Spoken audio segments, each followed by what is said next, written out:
Muy buenos días, le habla el doctor Juan Marzal, residente del cuarto año del Hospital Dr. Rafael Calle Sierra. El día de hoy vamos a hablar sobre lo que es la malalineación femoropatelar. Tenemos que la malalineación femoropatelar es una patología bastante heterogénea, por lo cual lo hace que su diagnóstico y sus medidas de diagnóstico sean heterogéneas, es decir, dependiendo de cada especialista, lleva su impresión diagnóstica y que eso hace que tenga múltiples opciones terapéuticas. Vamos a hablar un poco de lo que es la historia. Tenemos que la rodilla comienza a aparecer a nivel de lo que es en los reptiles, en los 340 años antes de Cristo, donde evidenciamos el erizo presenta un fémur bicondilio que se articula con un peroné y con una tibia proximal en la cual posee menisco, cápsula articular, ligamentos cruzados y ligamentos colaterales. Esto a su vez sigue lo que es su evolución y en la etapa jurásica, 180 años antes de Cristo, comenzamos a evidenciar de que ya el fémur se comienza a medializar y la tibia se comienza a hacer un poco más anterior, lo que lleva a que lo que es la bipedestación posteriormente, según lo que es la evolución a nivel en la etapa cenozoica, tenemos que ya se comienza a visualizar lo que es la rótula, o se comienza a ver lo que es las rótulas en la rodilla, y no es más, sino que cuando la era comienza lo que es la era del simio, podemos evidenciar que se comienza con la bipedestación, en un fémur más rotado anteriormente, con una tibia más anterior y con una rótula más desarrollada. Tenemos que, con respecto a lo que son las partes anatómicas, vamos a hablar primeramente de lo que es la rótula. La rótula no es más que el hueso sesamoideo más grande que tiene el organismo, que se encuentra en la cara anterior de la rodilla y que tiene una fórmula de pirámide invertida con base superior y vértice inferior, que le permite la inserción al tendón del cuádriceps y el tendón rotuliano. ¿Okay? En su cara anterior podemos evidenciar que posee dos caras, una cara medial y una cara lateral. La cara medial representa un tercio, lo cual es convexa, y la cara lateral representa los otros dos tercios, y esta es convexa en sentido longital y cóncava en sentido coronal. Estas dos caras son separadas por una cresta medial. A su vez, tenemos que la rótula es el hueso que posee el cartílago articular más grueso, aproximadamente de 6.5 milímetros, y esto lo hace, ¿por qué? Porque este hueso como tal presenta 6 carillas articulares, 6 carillas que se articulan, y una séptima carilla que no es articular. ¿Ok? Estas 6 carillas vamos a encontrar de manera distribuida, de manera igual, ¿ok? De proximal hacia distal, 1, 2, 3, 4, 5 y 6, y la carilla no articular, ¿me entiendes? Es la que se encuentra más medial. Esta carilla solamente va a estar en contacto cuando hay una flexión máxima de la rodilla. Tenemos que evidenciar que a manera de que se va dando la flexión de la rodilla, mayor va a ser el contacto de la rótula con la tróclea femoral, siendo su mayor contacto entre los 20 a los 45 grados. A su vez, tenemos que el contacto a nivel de lo que es en la tróclea femoral es diferente con respecto a nivel de la rótula. Es decir, cuando el contacto de la rótula comienza en su parte distal, a nivel femoral comienza el contacto con la rótula en su parte proximal. Con respecto a lo que es la tróclea femoral, tenemos que es el espacio que podemos evidenciar entre los dos cóndilos femorales, ¿okay? Y que se articula con lo que es la rótula. Dentro de lo que son los estabilizadores de la rótula, tenemos que tiene estabilizadores estáticos y estabilizadores dinámicos. Dentro de los estabilizadores estáticos tenemos el tendón rotuliano, el retináculo lateral y medial y la tuberosidad anterior de la tibia. Y su estabilizador estático es el músculo del cuádriceps. Con respecto a los factores de riesgo para aquellos pacientes que puedan presentar la mala alineación patelofemoral, tenemos que existen factores de riesgo anatómicos y factores de riesgo relacionados a los tejidos. Desde este punto de vista, los factores de riesgo anatómico tenemos la displasia troclear, la patela alta, la lateralización de la tuberosidad anterior de la tibia, alteraciones rotacionales como genus valgus, genus varo, mala alineación eh, patelofemoral, que valga la redundancia, una colcha-vara, una colcha-valga. Y con respecto a lo que son a los tejidos, tenemos lo que es el ligamento patelofemoral medial incompetente y una hiperlaxitud ligamentaria. Una vez que tenemos un paciente con estas manifestaciones, vamos a lo que es el diagnóstico. Vamos a hablar de que tomamos en cuenta es el que el paciente entra al consultorio. ¿Esto qué vamos a evidenciar? Primeramente la inspección vamos a evidenciar o vamos a observar cómo está el cuádriceps, si está hipotrófico, hipertrófico. A su vez vamos a evidenciar si hay un genus valgus, un genus varo, cómo están los pies o cómo se posicionan los pies en rotación interna o rotación externa, y si hay cicatrices anteriores a nivel de lo que es la rodilla. Posteriormente podemos examinar al paciente en sedestación.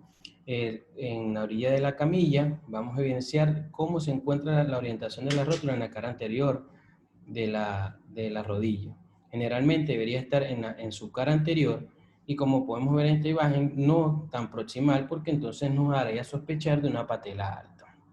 Otro signo importante que podemos observar a la hora de la inspección es el signo de los ojos de saltamonte.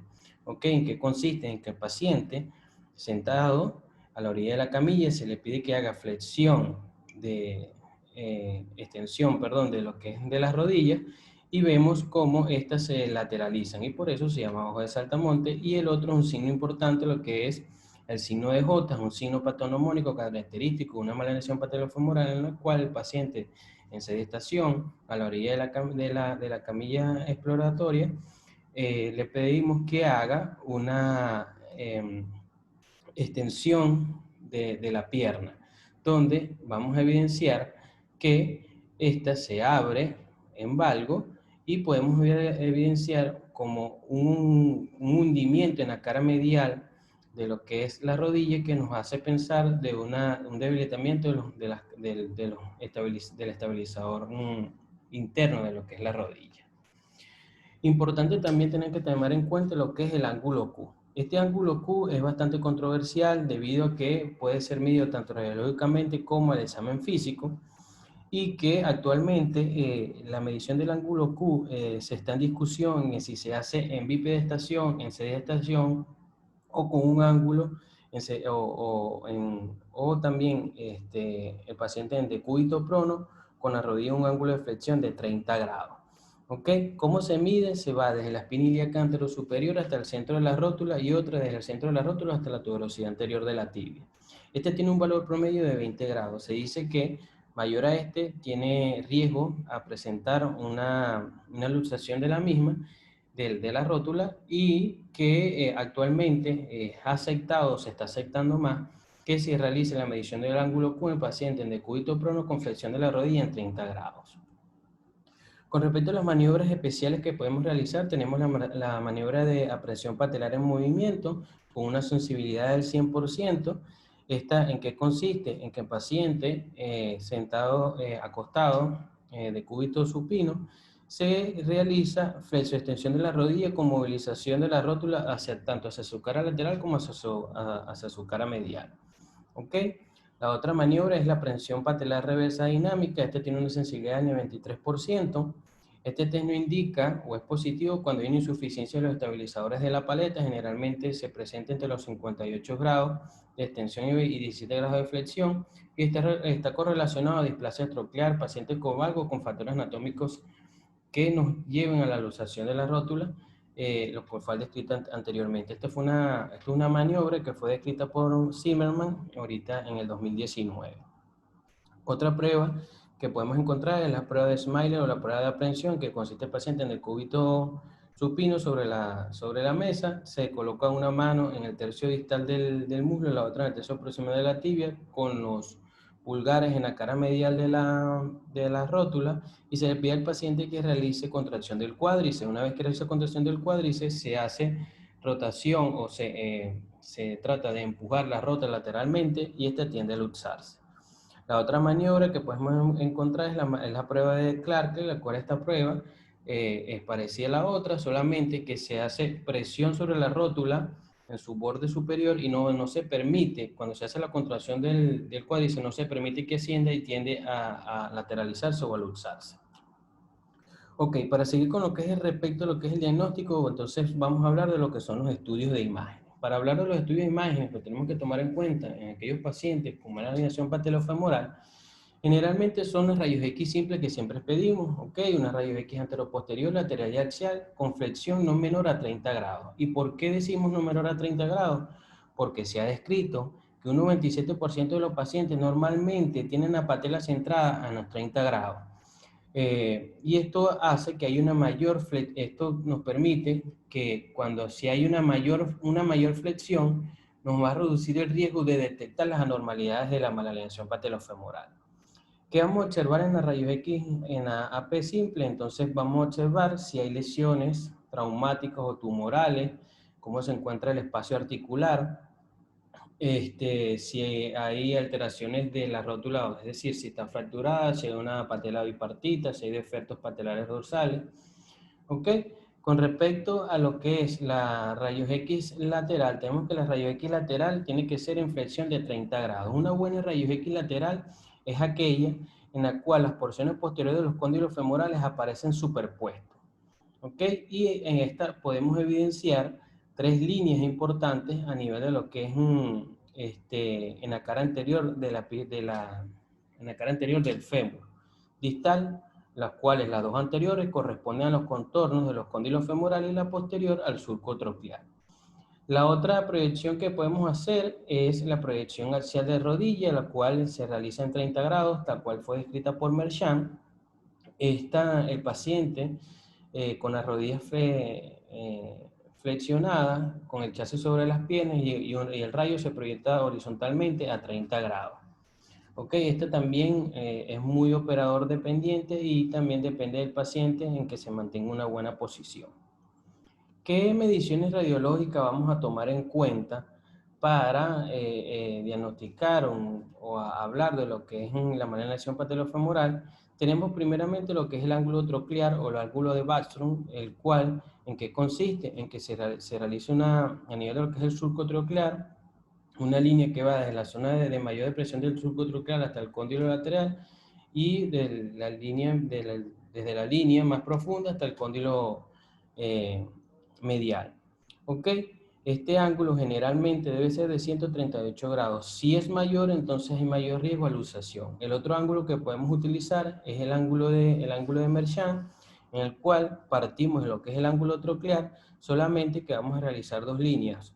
Una que va perpendicular a las líneas trazadas del ángulo troclear y la otra va a ir dirigida hacia lo que es al vértice de la rótula. Esto generalmente tiene que estar en negativo, en -6. Si no se encuentra en negativo, si está un valor 0 o positivo, entonces es un riesgo que se produzca una luxación patelar.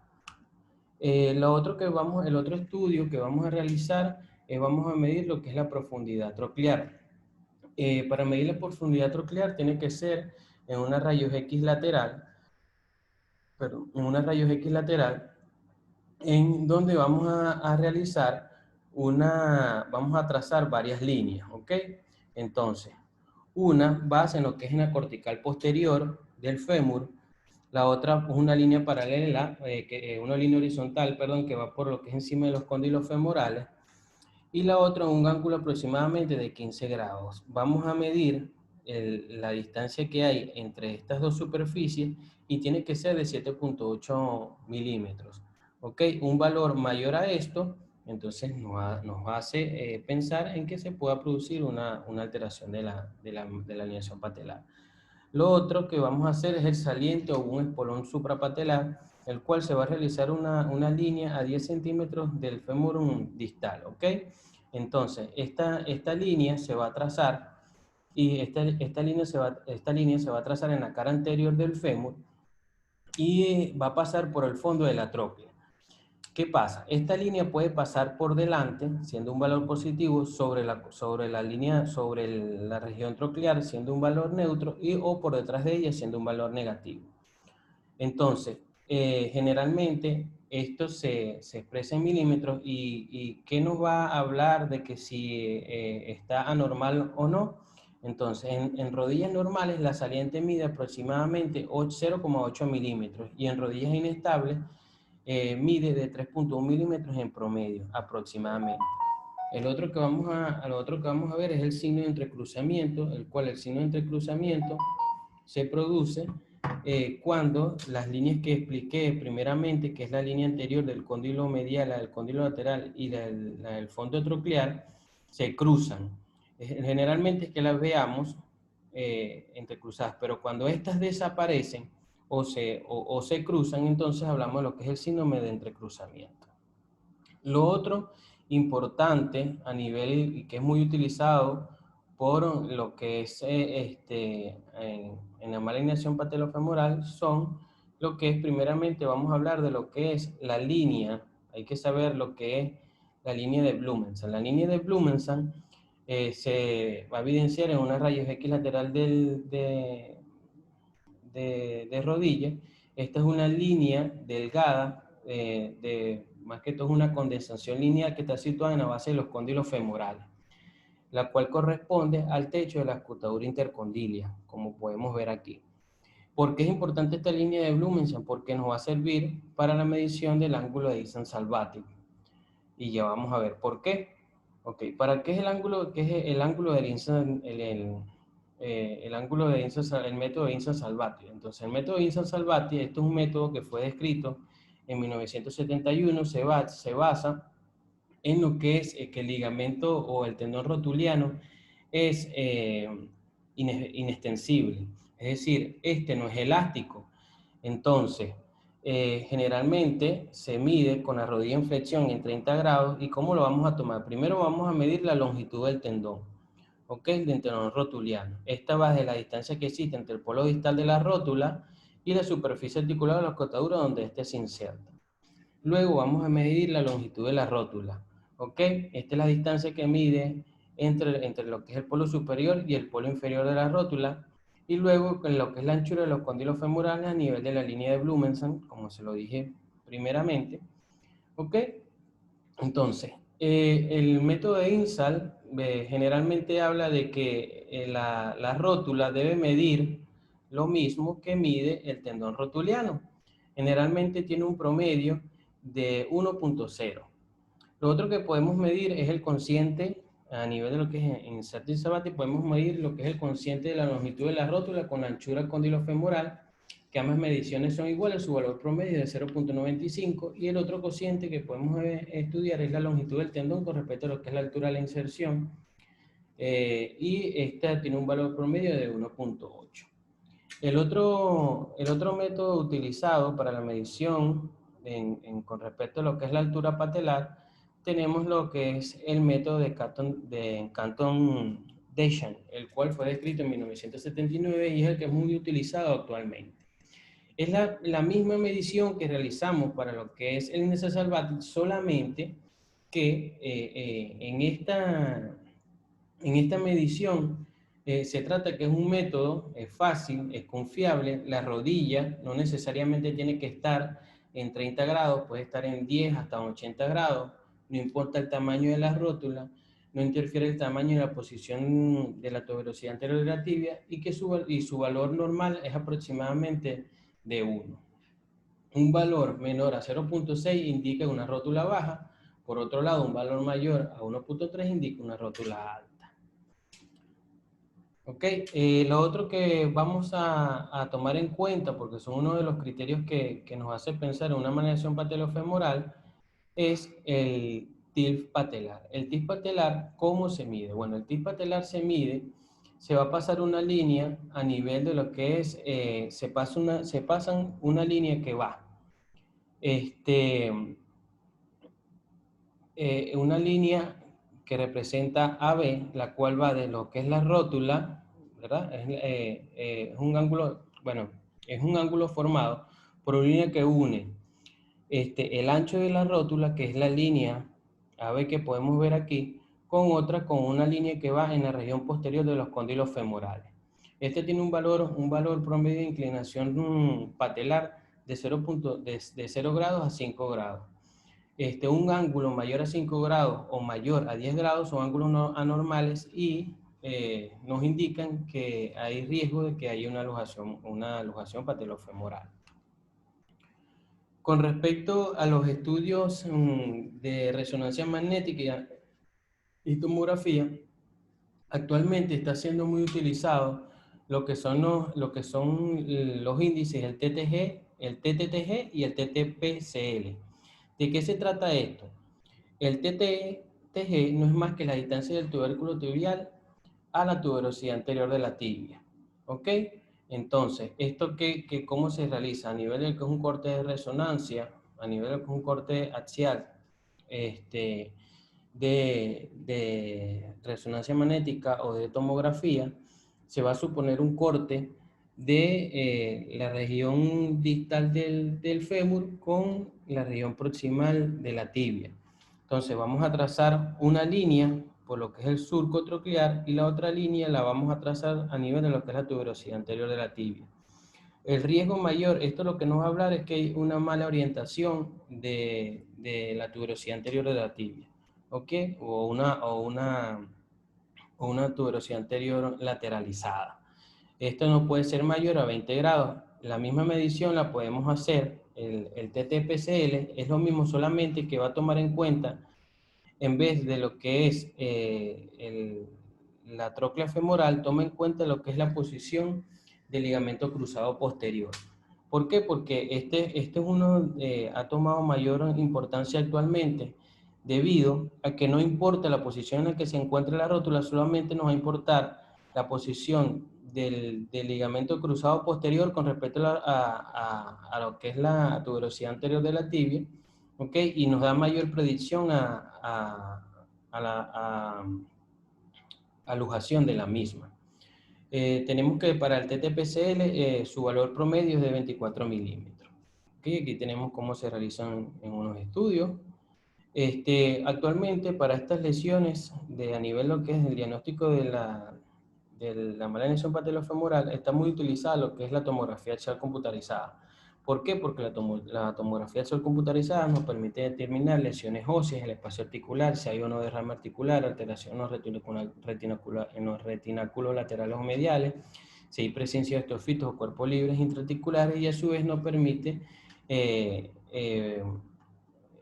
clasificar la mala alineación patelofemoral.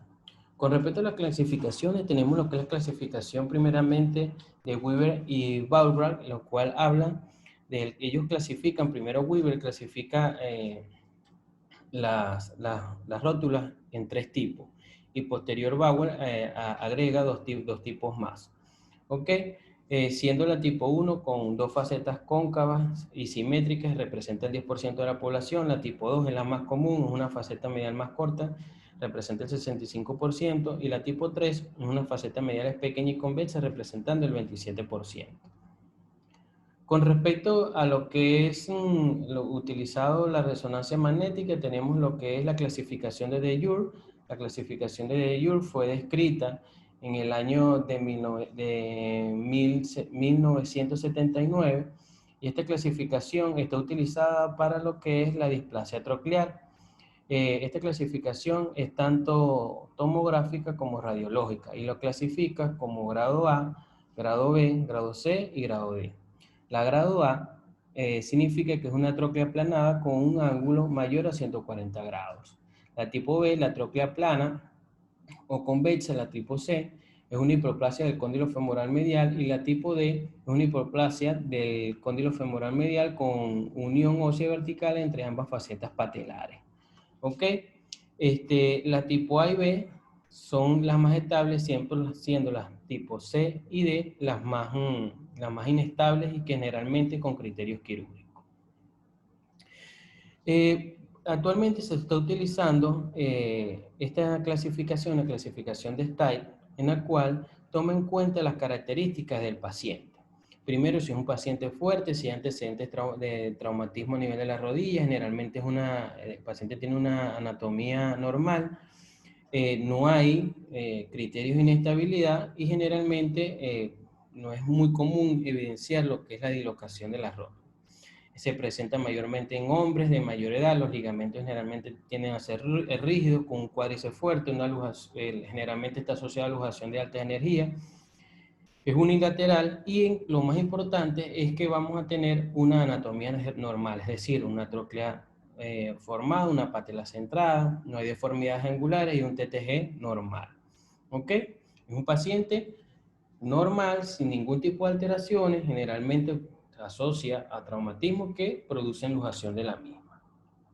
La otra clasificación, vamos a encontrar lo que es la clasificación de Ward. ¿Ok? Habla de la debilidad, generalmente no está asociada a traumatismo, hay deformidades angulares, es un paciente que presenta dolor siempre y está asociado a subluxaciones recurrentes. ¿Ok? Generalmente lo vemos en mujeres de menor edad, asociada con hiperlaxitud, un cuádriceps débil, generalmente se asocia a luxaciones de baja energía, bilateral con una anatomía anormal, es decir, es una rótula que podemos encontrar subluxada, con una displasia troclear, un tis patelar alterado, una deformidades angulares y un TTG anormal. Este tipo de paciente, donde no solamente tiene alteraciones óseas, sino alteraciones a nivel de lo que es las partes blandas, que es el tipo de paciente que ninguno quisiéramos tener en la consulta. Pero, lamentablemente, tenemos que según Shingai, en sus estudios en el 2018 y según Zimmerman en el 2019, hablan que los pacientes tipo WAR son los más comunes y siendo los pacientes tipo STAI los menos comunes. Es decir, aquellos pacientes con alteraciones óseas y de partes blandas son los más comunes y los que tienen más riesgo de presentar este tipo de alteraciones patelofemorales. Tenemos también lo que es la clasificación de lo que es la inestabilidad patelofemoral y esta la divide en 4 tipos. La tipo 1 generalmente está asociada a una primera dislocación, donde la tipo A se encuentra con fracturas osteocondrales y la tipo B se asocian fracturas, a otras fracturas además de los fragmentos otros.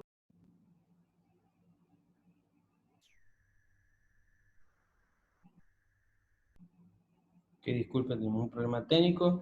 Tenemos que las tipo 2 es entonces una patela inestable, en donde las tipo A están asociadas a subluxación y las tipo D en donde hay dislocaciones más de 2 oportunidades. La tipo 3 es una patela igualmente inestable, donde las tipo A es una patela que se luxa con movimientos pasivos y la tipo B es una patela que generalmente se puede luxar tanto en flexión como en extensión. Y la tipo 4 es donde las luxaciones de patelas son reductibles, la tipo A, y las tipo B son irreductibles.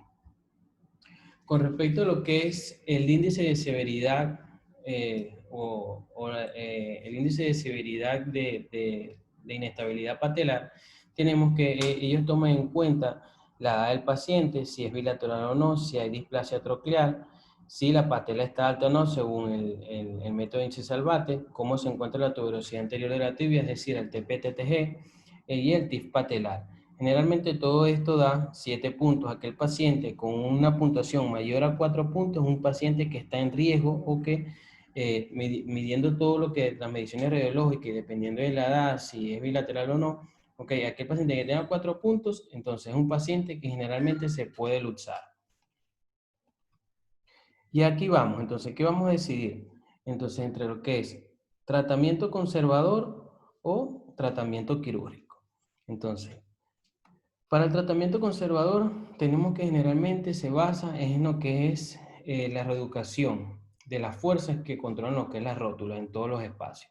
Y para esto tenemos que hablar de una cadena cinética. La cadena cinética no es más que la movilidad en un miembro, ya sea tanto superior o inferior.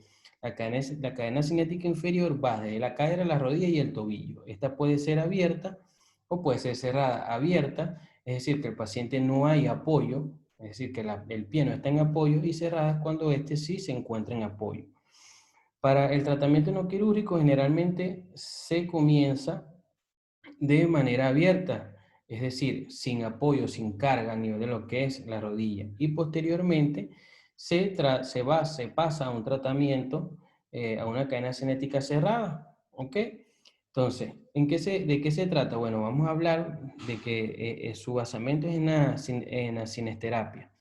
Nos vamos a orientar hacia lo que es el fortalecimiento de los músculos, al estiramiento, a la recuperación del control neuromuscular y a la reeducación propioceptiva. ¿Ok? La cinesioterapia no es más que ella se encarga de lo que es la parte muscular. ¿Cuál es su objetivo? Fortalecimiento del cuádriceps, estiramiento de los músculos isquiotibiales, fortalecimiento de los rotadores internos de la tibia y del tríceps sural. Entonces, ¿cuál ejercicio podemos realizar en la cinética abierta? Para el trabajo estático y dinámico del cuádriceps no es más que la extensión completa de la rodilla. Uno, la estática, el paciente en decúbito supino se coloca un almohadillado en la región posterior de la rodilla y realice contracción del cuádriceps y empuje la almohadilla contra la camilla durante 6 segundos y relaje durante 6 segundos. Y el dinámico consiste en que el paciente en decúbito supino, con una pierna en flexión y la otra en extensión, realice elevación de la cadera. Con respecto a lo que son los trabajos isométricos selectivos para el vasto interno, global y oblicuo, tenemos que se puede colocar un paciente en decúbito supino acostado, se le coloca un cojín o un balón en este caso a nivel de lo que es en la cara interna de la rodilla y se le pide al paciente que realice presión del mismo durante 6 segundos y luego relaje durante 6 segundos. La otra maniobra que podemos realizar no es más que se le coloca un almohadillado en la región posterior de la rodilla, se le pide al paciente que contraiga el cuádriceps y con los dedos pulgares se intenta lujar lateralmente. También tenemos lo que es el trabajo dinámico selectivo para el vasto interno del cuádriceps. Entonces el paciente a orilla de la camilla se le coloca un balón y se le pide que haga contracción del mismo, rotación interna de los pies y elevación de lo que es del miembro inferior. Y el otro que podemos realizar es el paciente en decúbito supino, se coloca un peso a nivel de lo que es el tobillo y se le pide que haga elevación del miembro inferior con rotación externa. Luego tenemos lo que es el trabajo isométrico de los isquiotibiales, con flexión de la rodilla de 20 a 30 grados. Una es que se coloca una mano a nivel de lo que es en la región cara anterior del muslo y la otra a nivel de lo que es en la cara posterior del tobillo y se le pide al paciente que realice flexión de la rodilla y se realiza movimiento en contra del mismo. O que se coloque peso con flexión y se realiza flexión de la rodilla. Asimismo, con respecto a lo que es la cinética abierta, tenemos lo que es el trabajo dinámico de los flexores y rotadores internos de la tibia, en el cual consiste, el explorador coloca una mano en la cara anterior de la rodilla y la otra en la tibia y se le pide, en el tobillo, se le pide al paciente que realice aducción del miembro y el explorador se hace contra resistencia del mismo. Y para lo que es el trabajo dinámico del tríceps sural, el paciente en decúbito prono se coloca la mano del explorador, se coloca a nivel de lo que es en el talón, con el antebrazo a nivel de lo que es el pie, y una mano a nivel de lo que es en el tríceps sural, se realiza flexión en contrarresistencia con aprehensión a nivel gemelar. Tenemos de lo que es la cinética cerrada, como le dije, está en apoyo, como podemos evidenciar, el trabajo muscular en conjunto de los aductores y vasto interno. El paciente se le coloca un almohadillado o lo que es un balón entre las piernas y se solicita que haga compresión del mismo. Y con respecto, y los otros squats, lo que es que se le dice al paciente que mantenga la flexión durante 6 segundos y relaje durante 6 segundos. Posteriormente a lo que es a estos ejercicios musculares, entonces es importante hacer lo que son los estiramientos. ¿Por qué? Porque esto es lo que nos va a ayudar, como tenemos en cuenta, recuerden que tenemos que actuar de manera holística a nivel de lo que es la rodilla, es decir, no solamente en el fortalecimiento, sino también en estirar los músculos. ¿Cuáles son sus principios? Respetar las amplitudes articulares, la puesta en tensión siempre debe ser progresiva, el tiempo de estiramiento, es decir, el estiramiento en tensión pasiva de 6 segundos y el estiramiento en tensión activa en 6 segundos, y respetar siempre que el paciente no tenga dolor. Ok, entonces tenemos qué ejercicio podemos realizar: el estiramiento del recto anterior del cuádriceps sobre los isquiotibiales. Tenemos también el estiramiento de los alerones rotulianos externos en extensión y flexión. Este generalmente es realizado por el explorador. Tenemos el estiramiento del bíceps femoral y de los gemelos. Y no solamente, como dije anteriormente, sobre el control muscular de estiramiento, y también tenemos que tener un control neuromuscular. Este control neuromuscular lo vamos a realizar con estiramiento del bíceps femoral de los gemelos y del sóleo. ¿Ok? Y la reeducación propioceptiva, esta no es más que es el aprendizaje de un nuevo esquema corporal regional, una toma de conciencia del comportamiento de la rótula, no es más que esto se puede realizar sobre una malla flexible, y esto es para que la rodilla, por así decirlo, comience a reeducar su propiocepción con respecto en cuando ella se encuentre en tensión. Es importante y no menos descartar lo que es el higiene de vida o el higiene postural del paciente. Entonces, ¿qué tenemos que recomendar? Suprimir la flexioextensión con carga, evitar llevar peso en las rodillas en flexión, evitar posiciones prolongadas en cuclillos o de las rodillas, extender las rodillas durante sedestación prolongada, el uso de rodilleras, de neopreno con apertura rotuliana y herradura externa, la ortesis del pie en caso de encontrar un pie pronado, y moderar la práctica deportiva. Generalmente se le dice al paciente que evite hacer ejercicios que tengan impacto a nivel de lo que es la rodilla. Se recomienda la natación, la bicicleta. Ok, aquí tenemos un protocolo de tratamiento a nivel de lo que es un tratamiento conservador.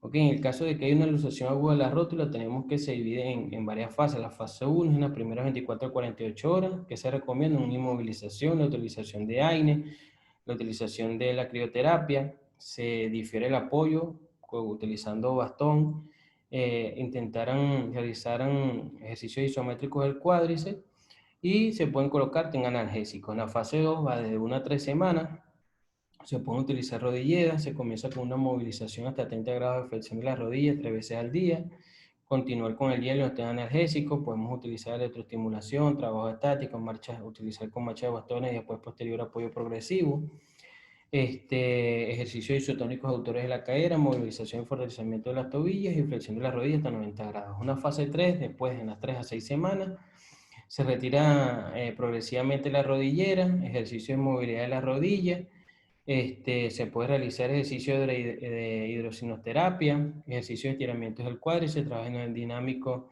del cuádriceps con la rodilla en extensión, trabajo dinámico del cuádriceps con carga progresiva, reeducación de la marcha y subir y bajar escaleras o peldaños con pasos cortos. Y con respecto a lo que es la fase 4 es a partir de las 6 semanas, ya con una movilización completa, recuperación de la fuerza muscular, con movimientos isotónicos avanzados, intentar sentarse en cuclillas y la reeducación propioceptiva dinámica. A las 8 o 10 semanas, vuelta a la actividad prevista. A las 10 o 12 semanas, es indispensable que el rango de movilidad ya del paciente sea normal, con una recuperación de la fuerza muscular mínimo de un 95%, que no existe inflamación y que el paciente pueda saltar y ponerse en cuclillas sin presentar dolor ni dificultad.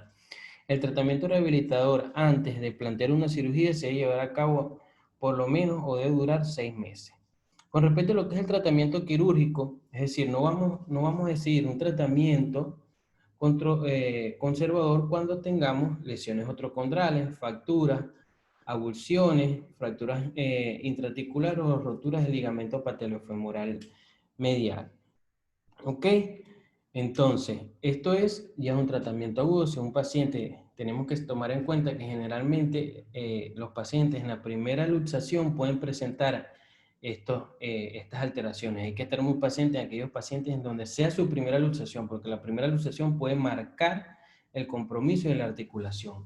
Entonces, si encontramos todas estas alteraciones, ¿cuál va a ser el objetivo de esa cirugía? La fijación de los elementos rotos, reparaciones condrales, reinserción y reconstrucción de los lesionados.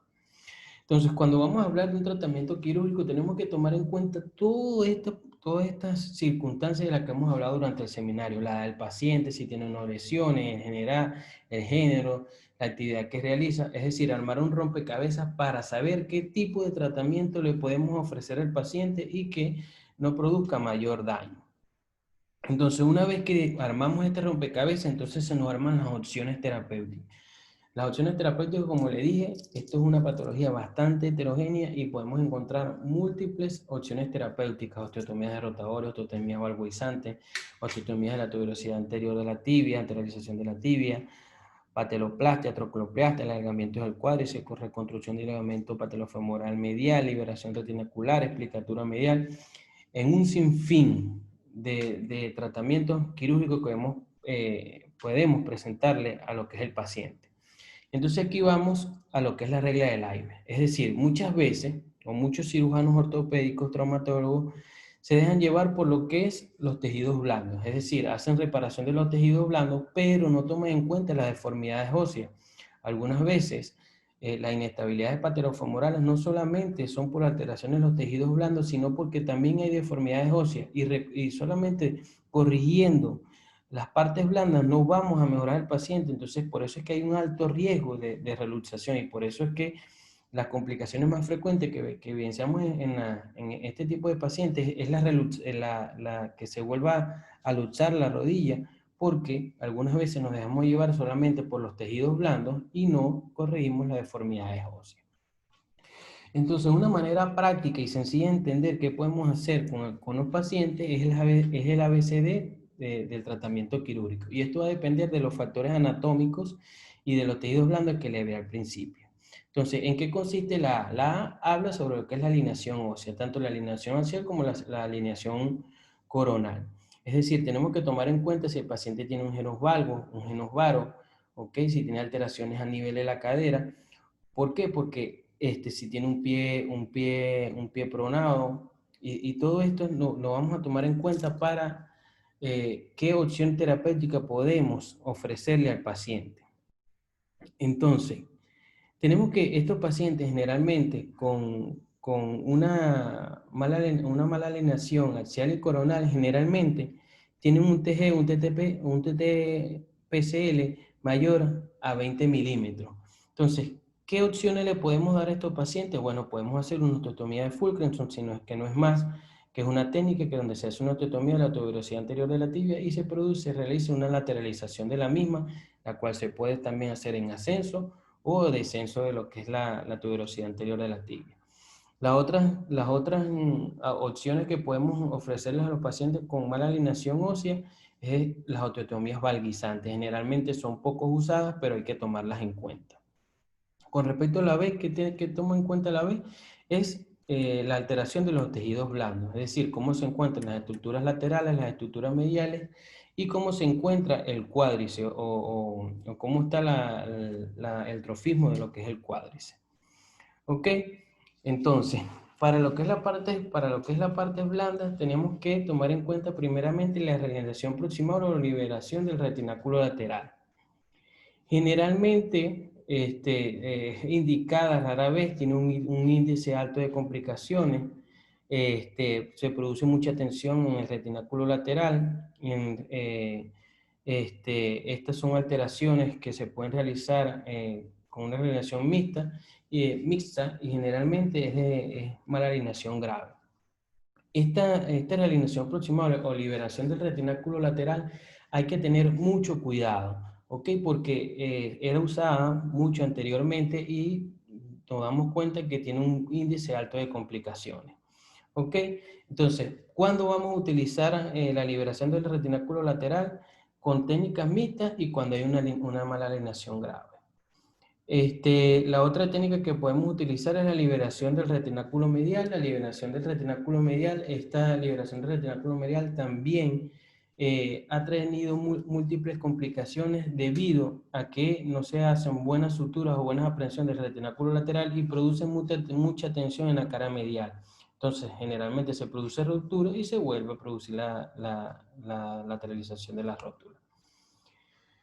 ¿Qué otra opción de tratamiento tenemos con respecto a los tejidos blandos? El cual está ahorita muy en boga y es muy utilizado, es la reconstrucción del ligamento patelofemoral medial. Esta se puede hacer con tendones del aductor magnus, o también se puede realizar con anclas. Pero esto es una técnica que generalmente se utiliza para pacientes con alteraciones pequeñas. ¿Por qué? Porque se le ha dado ahorita, está en boga, muchos de los cirujanos lo están haciendo, Pero, ¿qué pasa? Que entramos en lo que es la discusión de los pacientes, es decir, del perro amarrado, por así decirlo, a un poste. Es decir, le damos demasiada atención. Entonces, ¿quién jala a quién? ¿El perro al poste o el poste al perro? ¿Me entienden? Entonces, al haber mucha tensión, generalmente produce ruptura y luxación de la misma. Con respecto a la C, hablamos de lo que es la altura patelar. Tenemos que la altura patelar, como dije anteriormente, puede ser corregida con lo que es la osteotomía de Fulcrenson. Y con respecto a lo que es la D, habla de lo que es la configuración patelofemoral. Y la configuración patelofemoral habla sobre los tipos de rótulas anteriormente descritos y por las alteraciones, según la clasificación de Yule, a nivel de lo que es la trocla femoral. Generalmente se puede hacer una pateloplastia o una trocleoplastia, pero estas son cirugías que tienen que tener un alto nivel de conocimiento y una alta curva de aprendizaje para poder realizarla. Generalmente es una cirugía que es muy poco recomendada y que tiene un alto nivel de complicaciones. Entonces, para tener un plan de tratamiento como tal. Entonces, aquel paciente con un índice de severidad menor a 3 puntos, podemos tratarlo conservador. Si las alteraciones son a nivel, si es un paciente tipo STAI, podemos hacer liberaciones proximales. Si es un paciente con un dolor aislado, podemos hacer liberaciones distales. Si es un paciente tipo WAR, es decir, que tiene tanto malalineación ósea como de tejidos blandos, entonces podemos hacer realineaciones mixtas. Si es una patela alta, hacer una osteotomía de Fulcrenson. Si en casos severos podemos hacer una plastia de la tróquea. Y como caso subayudante, cuando hay alargamiento del aparato extensor, podemos hacer un ayudante, un ayudante en veteranos, ¿ok? Entonces aquí tenemos un esquema de qué podemos ofrecerle al paciente cuando se produce una lesión o un impacto subacromial o una malalineación patelofemoral o una luxación patelofemoral. Entonces, tenemos un paciente con una malalineación patelofemoral con una luxación aguda. Entonces, es un primer episodio. Entonces, si es un tratamiento conservador, vamos a decir siempre, el tratamiento conservador va a partir de que no haya fracturas osteocondrales, avulsiones óseas o ruptura del ligamento patelofemoral. ¿Ok? Entonces, tomamos en cuenta, si la luxación se dio porque hay por alteración de lo que es de la altura rotuliana, entonces podemos hablar, ¿verdad?, de emelización o distalización de la rótula. Si es por displasias osteoclares, si tipo C y D, vamos a hacer, ¿verdad?, intervenciones quirúrgicas. Si es un TTTG alterado, podemos hacer una osteotomía de la tuberosidad anterior de la tibia. Si es un TILF alterado, una liberación o alargamiento del retináculo lateral, teniendo en cuenta que esta se tiene que hacer de manera mixta, no sola, porque produce muchas complicaciones. Y si hay alteraciones del ligamento patelofemoral medial, entonces se puede hacer una reconstrucción del mismo, tomando en cuenta que tiene que ser bien colocado. Con respecto a lo que es, si es una rótula inestable, entonces hacemos los estudios de rayos X, tomografía, resonancia magnética, y dependiendo de la alteración que tengamos, vamos a tomar en cuenta qué tratamiento le podemos ofrecer al paciente. Entonces, una vez que operamos al paciente, ¿cuál va a ser su plan postoperatorio? Un periodo postoperatorio inmediato. En las primeras 2 semanas se vamos a utilizar un vendaje compresivo, una posición elevada del miembro intervenido, crioterapia, técnicas de facilitación del cuadre, electroestimulación, movilización de las caderas, ok, marcha con bastones. Posteriormente, en el segundo periodo, un periodo de recuperación progresiva a partir de las 2 semanas, en donde su objetivo es la recuperación de la amplitud articular de la rodilla. ¿Ok? Posteriormente vamos a buscar lo que es la búsqueda de la estabilidad de la rodilla. ¿Cómo vamos a asociar esto? Bueno, entonces se asociará al fortalecimiento de los músculos, el trabajo coordinado, que fue lo que le dije, hablé anteriormente. Y un tercer periodo, el periodo de reentrenamiento progresivo a partir de los 45 días de intervención, en donde se basa en lo que es en el refuerzo muscular del cuádriceps, una continuación del trabajo muscular dinámico, reeducación propioceptiva, reentrenamiento del esfuerzo, estiramiento del cuádriceps, reentrenamiento del gesto deportivo y deporte después de las 10 a 12 semanas. Ok, entonces tenemos estudios que nos hablan de lo que es el tratamiento quirúrgico del desequilibrio patelofemoral, en donde habla que esto es un estudio que se realizó en 38 pacientes entre el 2001 y el 2002, en donde el intervalo más frecuente que se observó es un desequilibrio que fue entre los 20 y 29 años con el predominio del sexo femenino, y donde había una luxación recibante de la rótula, y se realizó una liberación del retináculo lateral por artroscopia que se practicó en 34,2%. Se obtuvieron resultados excelentes en el 76,9% de la muestra estudiada. Como le dije anteriormente, esto es un estudio de la revista cubana y lo traigo a cotación porque actualmente no es aceptado. ¿Okay? Hablamos de que el tratamiento, solamente la liberación del retináculo lateral, produce muchas complicaciones. El otro estudio que traigo a cotación es en esteatopatía patelofemoral, en donde ellos aquí sí hablan de múltiples de terapias mixtas, es decir, no solamente tejidos blandos, sino que toman tejido óseo y tienen eh, mejores resultados. Esto es un estudio de nivel 5. Bueno, esta es la bibliografía utilizada. Espero les haya gustado. Muchas gracias.